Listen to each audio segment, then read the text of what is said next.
So before I get started on the game, it was brought to my attention after the game about our pregame introductions. I think that's something that's been going on all year. I don't really know.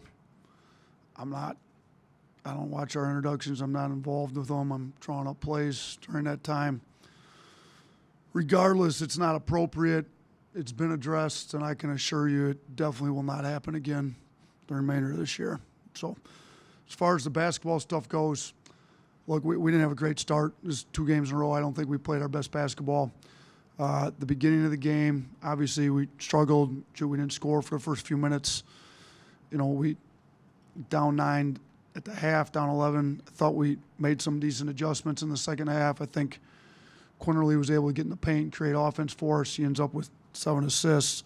Thought he played really well. It's nice to have depth that you can go to different options. We've needed different guys step up different games. I thought he was a big one this game. And we've got to learn how to close games better too. I think they scored 20 points in the last 2.5 minutes or so. So you can give Arkansas a ton of credit. They're a talented team. Nick Smith's obviously really talented. They never quit on it. They got down.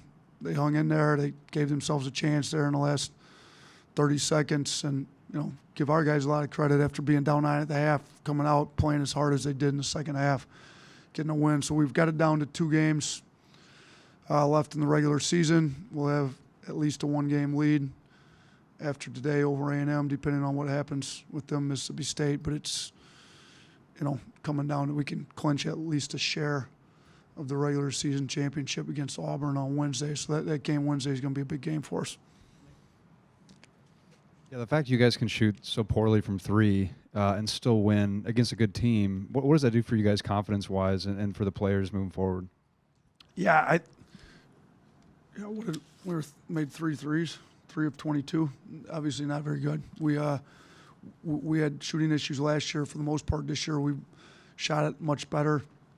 We got to get some guys get in the gym, make sure we're shooting the appropriate shots in games and all that. But I do, like you said, Nick, it gives us some confidence that because Arkansas is playing very well. They're playing their best basketball year. They got, outside of Brazil being out, they've got their full squad that they're going to have the rest of the year. They've won some big games. They came in here with Nick, with everybody, and they shot 50% from 3. Now, they don't take as many, but they obviously shot it well.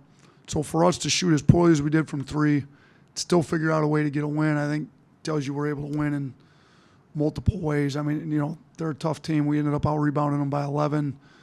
They ended up going a little smaller for a lot of that second half based on what we were able to do to them on our offensive end, which obviously helped the rebounding. But we don't have to just win one way. I mean, for everybody that thinks every time we shoot the ball poorly from 3 we lose, we just shot 13% from 3 and won the game against a really good team. So, yeah, I think it gives us some confidence we can still win games when we're not making threes.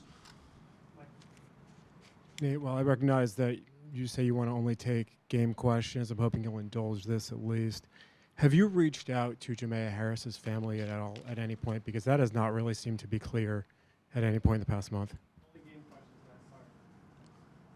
Yeah, I mean, listen, just to address it a little bit, I apologize for my previous comments this week. I mean, we understand the severity of it all, but I'm following administration's lead on everything here. So we're going to talk about the game only is what they'd like for me to talk about. Building off of Nick's question about 3-point shooting, was Arkansas doing something that kind of disrupted the rhythm for you guys today, or is there anything that they did? You know what? They got positional size everywhere. Okay, so they're bigger. They didn't help as much. Okay, they didn't have to collapse as much. They can kind of build out on shooters. They're a really good defensive team. They've got shot blocking at the rim, so they wanted to take away our threes, kind of like we want to do on defense, to be honest with you. Take away threes, push guys down to the shot blocking at the rim, and then our guy, I think what they end up with 6 block shots. I think they had 3 right out of the gate, though. We didn't do a good job early in the game, attacking their defense well. I didn't think we made good rim decisions. We were getting shots blocked. We were missing other shots at the rim. I thought when Quinerly came in, played a lot more in the second half. He was able a little quicker, got downhill, was able to get the ball up on the rim a little quicker. finished at the rim well, got some assists, found guys sprayed out. We didn't make a ton of threes, but he was able to make a little bit better rim decisions on that. So, they try to sag non-shooters. We tried to put more shooting on the floor to not allow them to just sag off multiple guys that we had on the floor. When the team is just ice cold from 3-point range, do you still want to see 33s go up, or are you content to just go to the rim when it's that bad? Listen, what did we shoot? 22 this game. We're going to try to get shooters on the floor, and if they're open, I'm never telling a shooter not to take open shots. Now, hopefully we can find some guys that, Dom was 1 for 1 today. Rolled with him a little more than we typically had. He's been making them in practice. Maybe I should have gone with him a little more. He got in foul trouble there in the second half a little bit. But, you look at Rylan, Namari, those guys can make shots. Sears, they combined to go 0 for 9. Those are 3 pretty good shooters. Brandon, who's shooting over 40% of the year, went 1 for 6. I'm not going to tell those type of guys not to take open threes. We're just going to have to get to the old boards a little better. We ended up getting 15 second chance points. I'm going to have to get out and transition a little more. We're going to have to do some other stuff, but we're not going to tell guys not to take open shots. Coach, to get Quinerly back to what we saw last year, even in San Diego, not before San Diego, going into the March Madness, how big is that for you guys going down the stretch to get Javon? I saw you made the change going into the second half. Listen, Javon's been in big games. He was the SEC tournament MVP 2 years ago. He's proven he can play at a high level. We've been trying to get him to get his defense better. His offense has been getting better and better as the weeks go on in practice. I thought he was much more engaged on the defensive end this game. It's big because we need, I'm looking right now, we were 48 points per 100 possessions better with him on the floor than when he was off the floor tonight. So offensively, we were obviously a lot better with him on the floor tonight, a lot better. There's going to be teams that we play that it's going to be a bigger difference with him on the floor than otherwise. We just, defensively, he's got to get a little better for us. Even tonight, I think he's been trying hard. He gives up some size sometimes when we switch, and we've been switching a lot. But we don't win the game if he doesn't play the way he does in the second half. We don't have a chance. So we needed him tonight. We're going to need him moving forward. It's great to see him getting his swagger back. I think he looked good out there today. In the first half, Coach, you scored 28 points. That was your lowest first half total since the Houston game. And then in the second half, 58 points, a 30-point increase. What did you see on the floor just from everybody? You talked a little bit about JQ, but what did you see from everybody that led to that much improvement in the second half? Yeah, we were a little more aggressive. I thought we got out in transition a little bit better. Quinerly adds a whole other dimension. He got in the lane. We went to some different spacing on offense to try to give us more space to drive.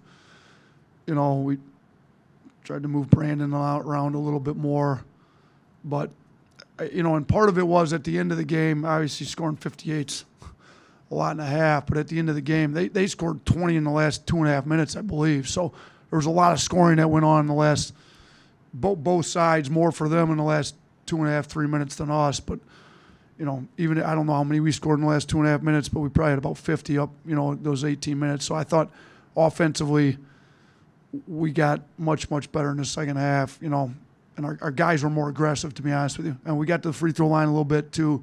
We did a great job. Look at the free throws. We shoot 30, they shoot 29. We get 25 points at the line, they only get 20. That's the difference in the game. So, we had guys step up, make them. Sears goes 9 of 10. Brandon goes 7 of 7. Multiple guys, Dom Welch didn't miss one. JQ didn't miss any. We had, 4 guys go 100% at the line, and we needed every last one of those today. This is Brandon's most productive 2-game stretch of his season. Have you seen anything different in him? And also, how would you assess how he's handled this week? Yeah, look, like I said after the South Carolina game, I think he's one of the most mentally, if not the most mentally tough kids I've ever coached in my life, and I've been coaching for a while. While he completely understands that the situation's tragic and, it's he takes it very seriously as he's been cooperating the whole time. He's also done a great job being able to focus on practices, games, and getting just this laser focus where he's dialed into what he's, where his feet are at. So you look at how he's played. He shot the ball well at South Carolina. He kind of had everything going. Tonight he didn't shoot the ball well. He's 1 of 6 from 3 and still ends up with 24 points. So he's got adjustments to his game. He got downhill. I mean, he was coming into huddles. Hey, they're not going to help off me. Use me as a screener. All right, I'm going to screen you. He's talking to the guards. I'm going to screen because they're not helping off me. You can get downhill. I mean, we saw it numerous times. He sets the screen. Quinerly gets in the paint. Sears gets in the paint. So he's got a high IQ. He wants to help the team win. It's really an us thing, not a me thing with him. I think when really talented players are fully bought into doing whatever it takes for the team to win, sometimes you see, weeks like they've had. But he's got a special way about getting locked into where he's currently at, whether it's practice, games, and whatever, and focusing on that. And he's been able to do that this week.